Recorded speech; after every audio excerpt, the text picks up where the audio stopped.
Jadi kita itu belajar yang sudah ada, bukan belajar yang belum ada. Itu namanya kasunyatan. Kenapa lilin itu diciptakan? Kok yang dibuat simbol itu belimbing? Karena belimbing itu mempunyai blingir 5.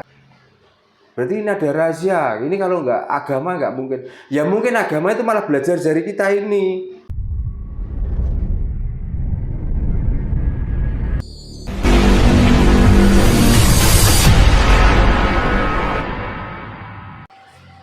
Jadi kita sudah nggak ada perbedaan antara Allah, antara Yesus, antara Sang Hyang Widi, antara Siddhartha Gautama. Itu kalau sudah kita mengatakan Tuhan, mana yang berani mengatakan musyrik? Tapi kalau orang Islam terus adzan seperti ini, tidak Allahu Akbar, Yesus Akbar, apa nanti? Penistaan agama. Ya, itu bukan nama Tuhan orang Islam. Ya, gitu. Sudah ada namanya tapi masih dipanggil Tuhan. Tapi kalau kita sudah ngomong Tuhan, itu sudah nggak tahu orang kamu beragama apa. Kalau sudah mengomongkan Tuhan ya berarti orang itu bertuhan. Jangan gitu aja. Tapi membicarakan tentang Tuhan tidak tahu kesatuhunan, kebenaran. Nah yang penting itu kita itu nggak mengenali nama Tuhan kok. Yang penting kita mengenali kebenaran. Kebenaran dalam hidup kita sendiri dan kebenaran untuk hidupnya orang lain. Itulah orang bertuhan. Nah ini Pak mungkin sedikit pertanyaan dari saya nih. Di dalam piranti tubuh manusia ini kan banyak Pak. Semuanya itu pasti ada rahasia-rahasia dari Tuhan yang mungkin belum kita terpecahkan ya Pak ya. Satu contoh Pak terkait jari manusia. Kenapa jari manusia itu kok 5? Nah, ya kan? Pasti kan itu ada rahasia tersendiri dari Tuhan kan? Meskipun dari lahir itu ada 4, tapi pasti tubuh kecil, jadi kan 5 Pak. Terus telapak tangan sama kaki Pak. Meskipun orang itu kulit hitam, telapak kaki sama tangan itu kan tetap putih.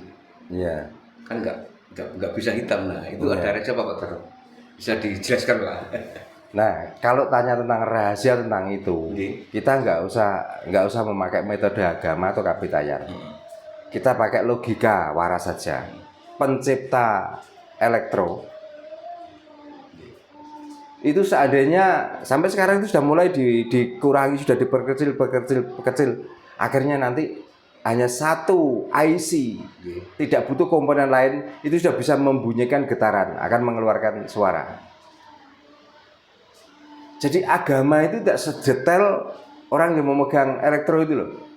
Cara mempelajari organ tubuh ini. Jadi kita itu tidak ubahnya dengan elektro. Jadi antara komponen, antara kondensator, antara keramik, antara IC dan komponen-komponen yang lain ini berkesinambungan, ada hubungannya. Untuk membedakan apa? Hanya untuk memisahkan antara plus dan min. Itu kalau elektro. Di dalam tubuh juga begitu. Kenapa ini harus putih?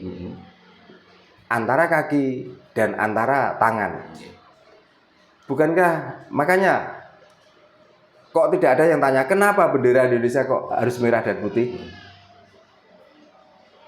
Nanti kalau ditanya itu jawabannya apa? Itu adalah simbol manusia. Karena di dalam tubuh manusia itu ada sel putih dan sel merah. Nah itu ya hidup. Nah kalau ditanya tentang ini, ya inilah buktinya hidup. Jadi kalau rahasia apa? Mau ini bisa dilihat kok rahasia. Nah ini saling berhubungan.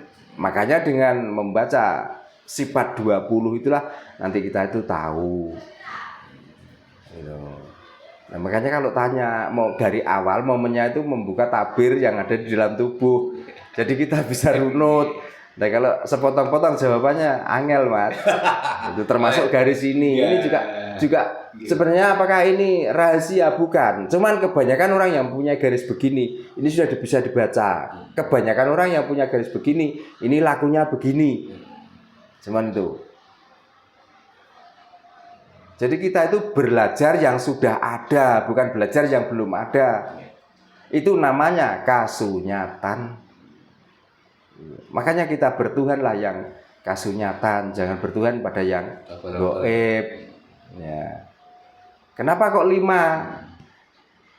Nah makanya walaupun kera itu juga, kalau kera nggak 5, cuma 4 ya. Ya.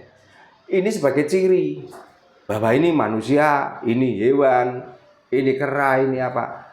Hanya membedakan itu saja. Nyatanya manusia itu juga ada yang jarinya 6, juga ada.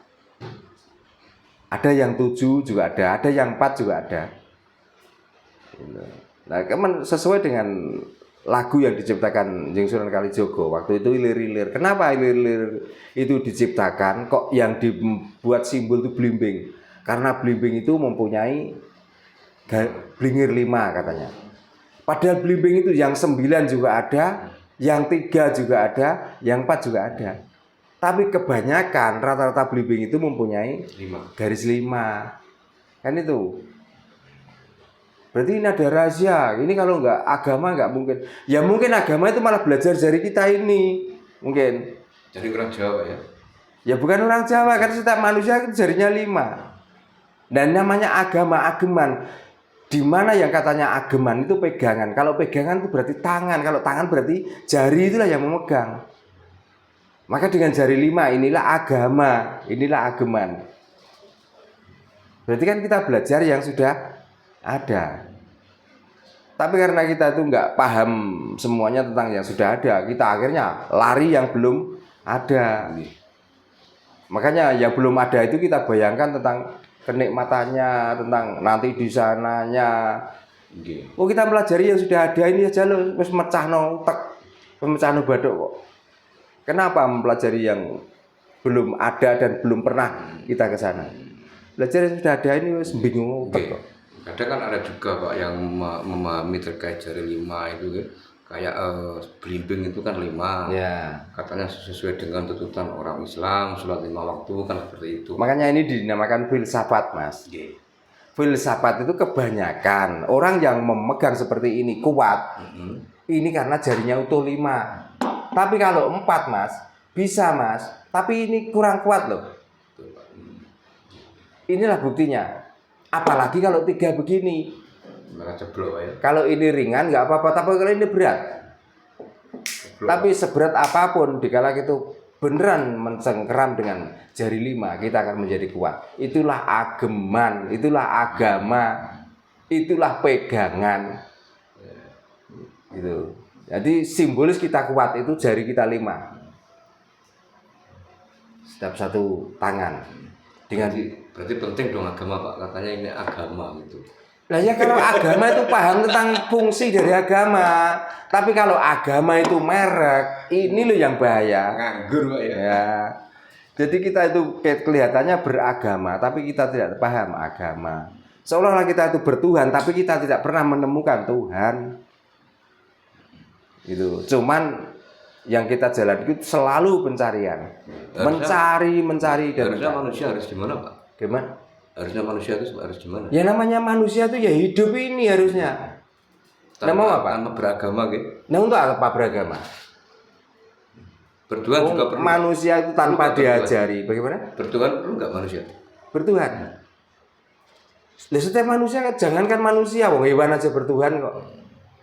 Kok manusia ditanya bertuhan enggak?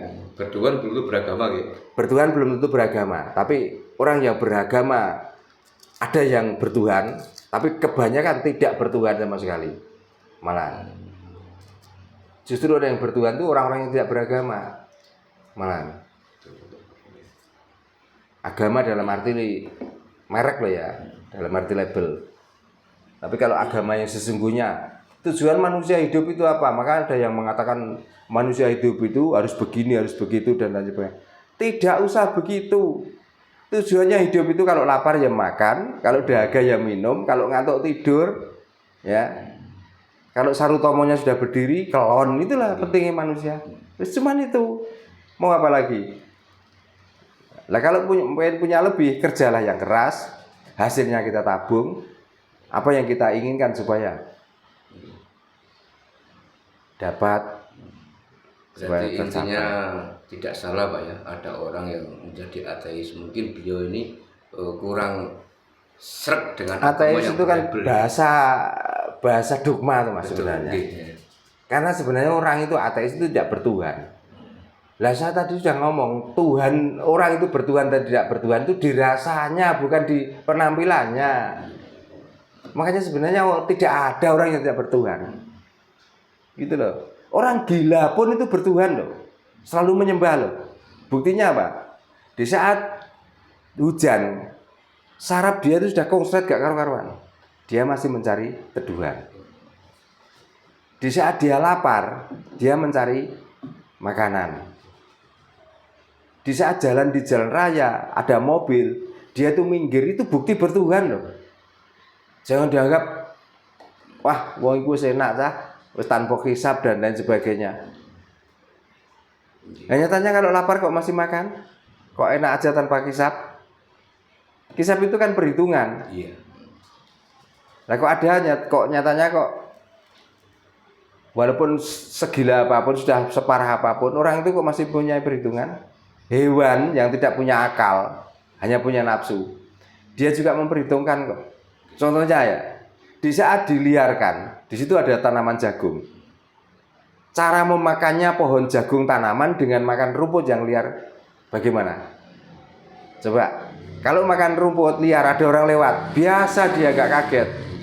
Tapi kalau makan tanaman yang sudah ditanam oleh orang, padahal orang itu lewat biasa.